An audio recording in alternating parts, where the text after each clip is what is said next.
Let's talk about my current thoughts on Duolingo in general, with a particular focus on German and learning a language from scratch, with one of the languages that is best supported on the platform.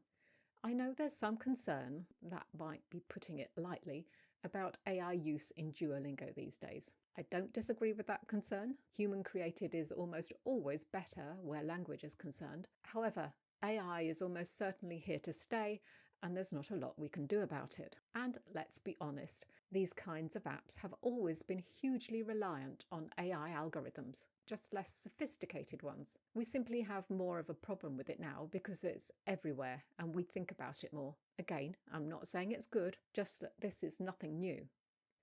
First, let's start with a good thing. We'll go to that last section in the German path first, where at time of writing there are 220 short units, rather than the style of the rest of the course, with about 1/4 of that and longer units. Shorter and more units are better, because they are more motivating. You get to the end of them more quickly. Obviously, you get a better sense of achievement because of that. The regular units are now so bloated with steps that they feel like a drag to get to the end of. Make the units shorter again and have more of them. All the bloaty things will be discussed in due course. Stories. First, the number of stories. There are too many of them, full stop. One story in one of the large unit sections is more than enough.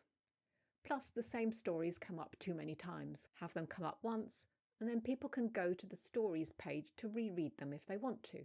The more advanced stories where you get to make up your own sentence or sentences about it are much better, but they are too long and too ridiculous for words. The things our art teacher Oscar says to pad these stories out to make him sound like the biggest prat you have ever known in your life. Once, okay, amusing.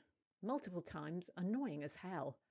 Realistic scenarios, realistic characters, end of. And with regard to the sentences you write at the end, I like that the sentences get corrected, which I wasn't sure if they did previously. However, the corrections are only useful if they are seen side by side with your original sentence, and that gets obliterated and individual words are highlighted with what is changed.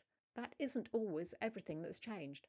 As it stands, you have to remember exactly what you wrote. That's silly. Both sentences, one under the other, please. Thank you. And sometimes it doesn't understand what you're trying to say and changes it to what it thinks you ought to be saying, like a completely different verb. Not helpful.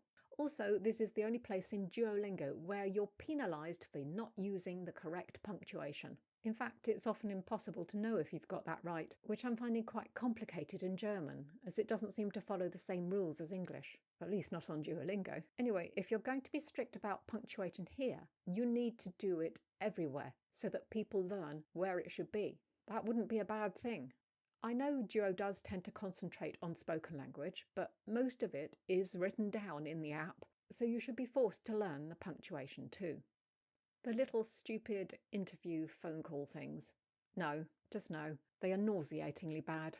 They are time wasters. There are better ways to keep people on the platform. I'm glad I can skip them, mostly, but sometimes I'm forced to do them or I cannot continue. It's not useful. It makes me feel that I don't want to use the platform. I'm sure that's not what you want.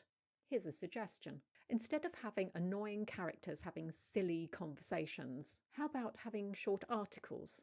I'm using the word articles loosely, about a topic that people have to read and answer questions about, a bit like the longer stories. For example, in a section about restaurants, show a menu and ask some questions about it that the student has to write down, or possibly say out loud.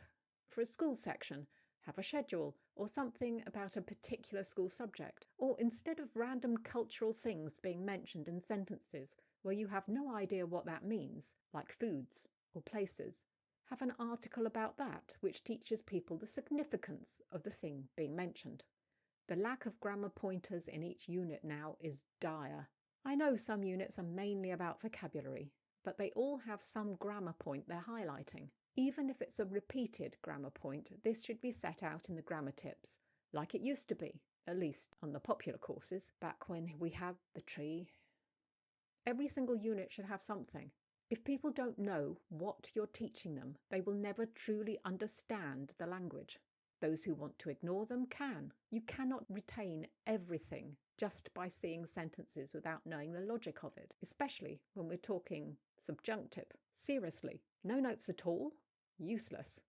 Now, let's look at the in-exercise elements. The list of words that you have to match up. These should have articles attached for all nouns, in languages where that's appropriate, of course. Seeing the words on their own does not help nearly as much. Seeing them with their articles would reinforce learning with very little effort. Likewise with the recently added flashcards, which came and went for me, so I'm not sure what's up with that. Anyway, put the words with their articles. Also, these move from one to another just that little bit too fast. They are frequently new words, so more time is needed to recall them. Not a lot, but a little more. Plus, this function is really bad at recognizing what you're saying. You have to speak really slowly, and some words, no matter how slowly and properly I try to pronounce them, won't register. This is incredibly annoying. Maybe this will get better over time, if it comes back, if it even went away. Now, I'm going to assume this is an AI problem, but the English translations of sentences are very often too literal. They sound awkward in English. If they aren't how you would say them, no, I'm not referring to the US English, then it's more difficult to actually understand what you're learning, or just overcomplicates things. For example, reduziert in German was constantly translated as marked down when referring to sale prices. We would mostly just say reduced, the exact equivalent, translate it as that and make things easier for everyone. However, having said this, in one particular case, the system actually got it right. The subjunctive, using were instead of was. This is technically correct, although many people don't use it. A good AI choice for a change. This one is a real bugbear of mine. Please stop separating out the apostrophe NT or apostrophe RE or the apostrophe S at the end of a word or any other contractions.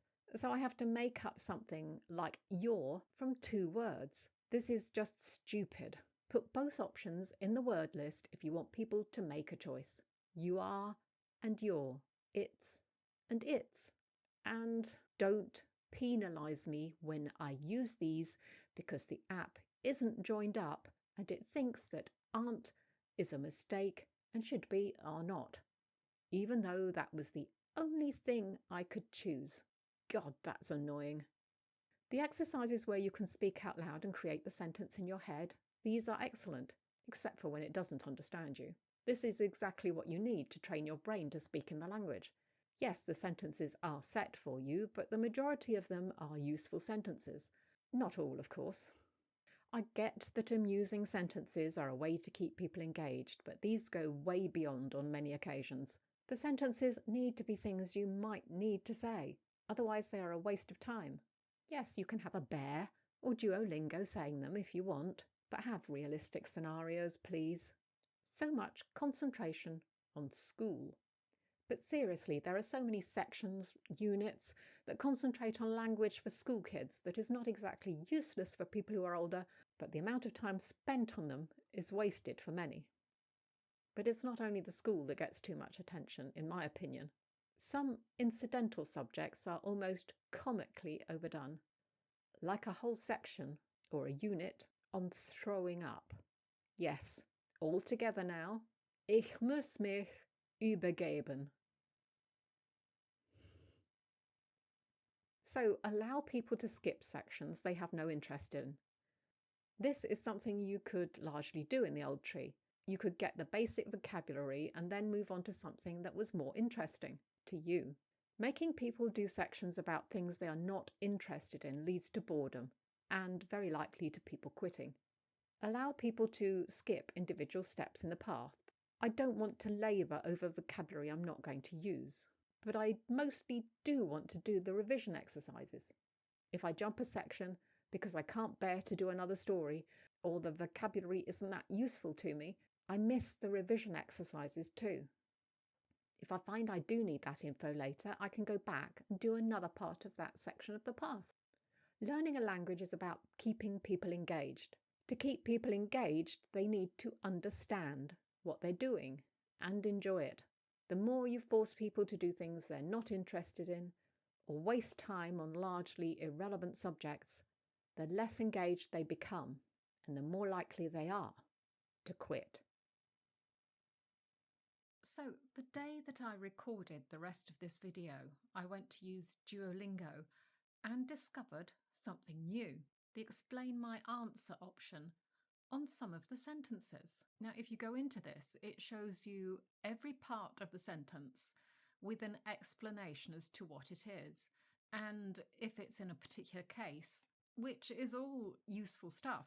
It kind of helps with the whole grammar or lack of grammar thing that exists in the actual path. I assume this is all just AI generated. But all in all, I think this is a good addition, and I look forward to trying this out.